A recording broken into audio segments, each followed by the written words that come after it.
On March 12, 2025, the Houthi rebels of Yemen issued a stark warning. This warning was not just a mere statement but a declaration that sent ripples across the geopolitical landscape of the Middle East. The Houthis, known for their resilience and strategic prowess, have once again positioned themselves at the center of a potential maritime conflict. They announced their intention to resume attacks on Israeli ships. This announcement was a clear signal of their readiness to disrupt maritime activities and challenge Israeli naval dominance in the region. The implications of such a move are profound, affecting not just the immediate stakeholders, but the broader international community. This announcement came after the collapse of a ceasefire between Israel and Hamas. The fragile peace that had been holding for months was shattered, leading to renewed hostilities and a surge in regional tensions. The breakdown of this ceasefire has created a vacuum, one that the Houthis are now poised to exploit. The Houthis are a powerful group that controls much of Yemen. Their influence extends beyond mere territorial control. They have a significant impact on the political and social fabric of the region. Their ability to mobilize and execute strategic operations makes them a formidable force. They have a history of targeting ships in the region. Over the years, their attacks have disrupted maritime trade routes, causing significant economic losses and heightening security concerns. These actions have established the Houthis as a key player in the maritime domain. This new threat has raised concerns about the safety of shipping lanes. The Red Sea, the Gulf of Aden, and the Bab el-Mandeb Strait are critical choke points for global trade. Any disruption in these areas can have far-reaching consequences, affecting the flow of goods and energy supplies worldwide. The Houthis say they will attack ships in several important waterways. Their strategic positioning allows them to threaten multiple key maritime routes simultaneously, amplifying the potential impact of their actions. These include the Red Sea, the Gulf of Aden, and the Bab el-Mandeb Strait. These waterways are not just vital for regional trade, but are also crucial for international shipping, connecting the Mediterranean Sea to the Indian Ocean. They also include the Arabian Sea. This vast expanse of water is a major route for oil tankers and cargo ships, making it a critical artery for global commerce. These waterways are vital for global trade. The uninterrupted flow of goods through these routes is essential for the stability of the global economy. Any threat to these lanes can lead to increased shipping costs, delays, and economic instability. Millions of barrels of oil pass through them every day. The energy security of many nations depends on the safe passage of these oil shipments. Disruptions can lead to fluctuations in oil prices, affecting economies worldwide. The Houthis' threat has the potential to disrupt this flow of goods. The ripple effects of such disruptions can be felt across continents, impacting industries and consumers alike. This is not the first time the Houthis have targeted ships in the region. Their history of maritime aggression is well documented, with numerous incidents highlighting their capability and intent. In recent years, they have attacked dozens of vessels. These attacks have ranged from minor skirmishes to significant assaults, causing extensive damage and loss of life. These attacks have often been in response to Israeli actions in Gaza. The ongoing conflict between Israel and Palestine has been a major driver of Houthi aggression, with the group positioning itself as a defender of the Palestinian cause. The Houthis see themselves as defenders of the Palestinian people. Their actions are often framed as part of a broader struggle against perceived injustices and occupation. They believe that attacking Israeli ships is a way to pressure Israel.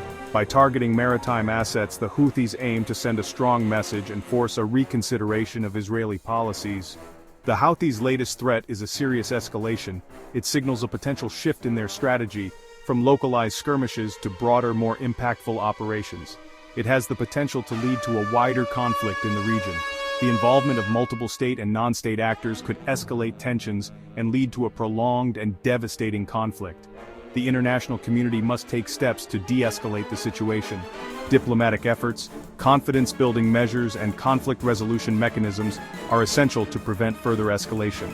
A failure to do so could have disastrous consequences. The human cost of such conflicts is immense, with countless lives disrupted and economies destabilized. The world must act swiftly to avert a crisis of monumental proportions. The Houthis' decision to target Israeli ships is driven by their deep sense of solidarity with the Palestinian people. They view Israel's blockade of Gaza as an act of aggression. This blockade restricts the flow of essential goods into Gaza. It has created a humanitarian crisis in the territory. The Houthis see themselves as having a moral obligation to act. They believe that all Muslims have a duty to defend their fellow believers. They see their attacks on Israeli ships as a form of resistance. They believe that these attacks will help to break the blockade. The Houthis' actions are also motivated by their desire to secure their own position in Yemen. They are currently engaged in a civil war with the Yemeni government. The conflict has devastated the country. Millions of people have been displaced. The Houthis believe that by aligning themselves with the Palestinian cause, they can gain support from other Muslim countries. The Houthis' decision to target Israeli ships is a calculated risk. They are aware that their actions could lead to a wider conflict. However, they believe that the potential rewards outweigh the risks. The Houthis' recent threat is part of a long-running pattern of attacks on Israeli ships. This is not an isolated incident, but rather a continuation of a series of aggressive actions that have spanned several years. These attacks date back to the early days of the Houthi rebellion in Yemen. The conflict began in the early 2000s, but it wasn't until the mid-2010s that the Houthis started to significantly impact maritime security in the region. In 2014, the Houthis seized control of the Yemeni capital, Sana'a. This marked a turning point in the conflict, as the group gained substantial power and resources, enabling them to expand their operations beyond Yemen's borders. They quickly began to target ships in the Red Sea. This strategic waterway is one of the busiest maritime routes in the world, making it a prime target for the Houthis' disruptive activities. The Houthis have used a variety of weapons in their attacks. These include anti-ship missiles, which are capable of striking vessels from a considerable distance, causing extensive damage. Rockets and mines have also been employed. Naval mines in particular pose a hidden threat, lying in wait for unsuspecting ships to pass over them, leading to devastating explosions. They have also used small boats laden with explosives. These boats are often piloted by suicide attackers, making them a deadly and unpredictable threat to any vessel in the vicinity. These attacks have caused significant damage to Israeli ships.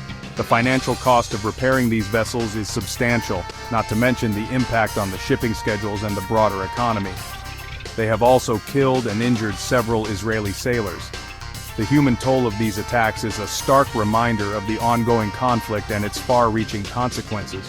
The Houthis' attacks have not been limited to Israeli ships. They have targeted a wide range of vessels regardless of their national origin. They have also targeted ships from other countries. Saudi Arabia and the United Arab Emirates, both involved in the conflict in Yemen, have seen their vessels come under fire.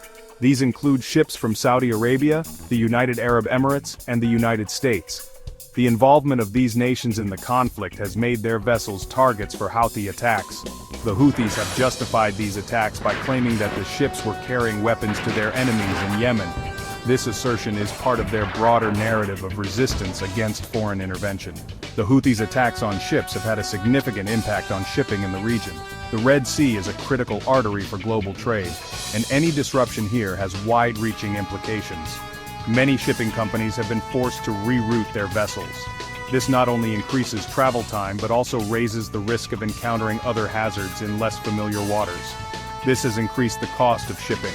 Higher insurance premiums, longer routes, and the need for additional security measures all contribute to the rising expenses. It has also made it more difficult for aid organizations to get supplies into Yemen.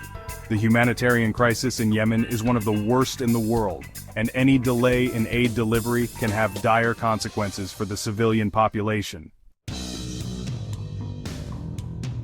Section 4. A fragile peace. In recent years, there have been several attempts to broker a ceasefire between Israel and the Houthis. These attempts have been fraught with challenges, given the deep-seated mistrust and historical grievances between the two parties. The conflict, which has its roots in a complex web of regional politics, religious differences, and power struggles, has caused immense suffering for the people of Yemen. These efforts have been led by the United Nations and other international actors. The UN has played a crucial role in bringing the conflicting parties to the negotiating table, often under difficult and dangerous circumstances. International diplomats have tirelessly worked behind the scenes, navigating the intricate dynamics of the region to foster dialogue and understanding. The goal of these efforts has been to reduce tensions in the region. By establishing communication channels and promoting confidence-building measures, the international community hopes to create a more stable and peaceful environment. These peacekeeping efforts are not just about ending the violence but also about addressing the underlying issues that fuel the conflict. They have also sought to create the conditions for a political solution to the conflict in Yemen. This involves not only ceasefire agreements, but also comprehensive political dialogues that include all stakeholders. The aim is to build a framework for lasting peace that addresses the political, social, and economic dimensions of the conflict. These efforts have had some success. There have been moments of hope when agreements were reached and hostilities were paused. These successes, though often temporary, demonstrate that peace is possible if the right conditions are met and if there is genuine commitment from all sides. In 2022, a UN-brokered truce went into effect. This truce was a significant milestone, as it marked the first time in years that both sides agreed to halt their military operations. The announcement was met with cautious optimism by the international community and the people of Yemen. This truce led to a significant reduction in violence in Yemen. For a brief period, the people of Yemen experienced a respite from the relentless conflict. Streets that were once battlegrounds saw a return to normalcy, and there was a glimmer of hope for a peaceful future. However, the truce was short-lived. Despite the initial success, underlying tensions and unresolved issues soon resurfaced. The fragile peace began to crumble as both sides accused each other of violations in bad faith. It collapsed in 2023 after the Houthis accused Israel of violating the terms of the agreement. The accusations led to a breakdown in trust, and the ceasefire quickly unraveled. Diplomatic efforts to salvage the truce were unsuccessful, and the region once again descended into violence. The collapse of the truce led to a resumption of violence between Israel and the Houthis. The fighting resumed with renewed intensity, causing further devastation and suffering for the civilian population. The hopes for a lasting peace were dashed, and the cycle of violence continued. This violence has continued sporadically ever since. Despite numerous attempts to broker new agreements, the conflict remains unresolved. The sporadic nature of the violence makes it difficult to predict and prevent, adding to the complexity of the situation. The Houthis' recent threat to resume attacks on Israeli ships is a sign that the situation remains volatile. These threats highlight the ongoing tensions and the potential for the conflict to escalate further, potentially drawing in other regional actors and complicating the peace efforts. Despite the challenges, the international community remains committed to finding a peaceful solution to the conflict in Yemen. Various international organizations, including the UN, continue to work tirelessly to mediate and facilitate dialogue between the conflicting parties. The United Nations is continuing to engage with all parties to the conflict. Through persistent diplomatic efforts, the UN aims to bring about a sustainable peace that addresses the needs and concerns of all stakeholders involved. The goal is to bring them back to the negotiating table. By fostering dialogue and understanding, the international community hopes to pave the way for a comprehensive and lasting resolution to the conflict in Yemen. Section 5. Uncertainty at sea. The Houthis' recent announcement has cast a pall of uncertainty over the region's maritime traffic. Shipping companies are now grappling with heightened security risks. The prospect of attacks on vessels, particularly in vital shipping lanes, has sent ripples of concern throughout the international community. The ambiguity of the Houthis' statements further complicates the situation. They have not specified what constitutes an Israeli ship. This lack of clarity raises concerns that any vessel perceived as linked to Israel, even remotely, could become a target. This broad definition of potential targets increases the risk for many international shipping companies. The potential for miscalculation is high. A simple misunderstanding or misidentification could spark a confrontation, escalating tensions in the region. The lack of clarity from the Houthis makes it difficult for shipping companies to assess and mitigate risks effectively. The maritime industry now faces a difficult choice. They must weigh the economic imperatives of maintaining trade routes through the region against the very real dangers posed by the Houthis' threats. The lack of clear information makes this a challenging calculation.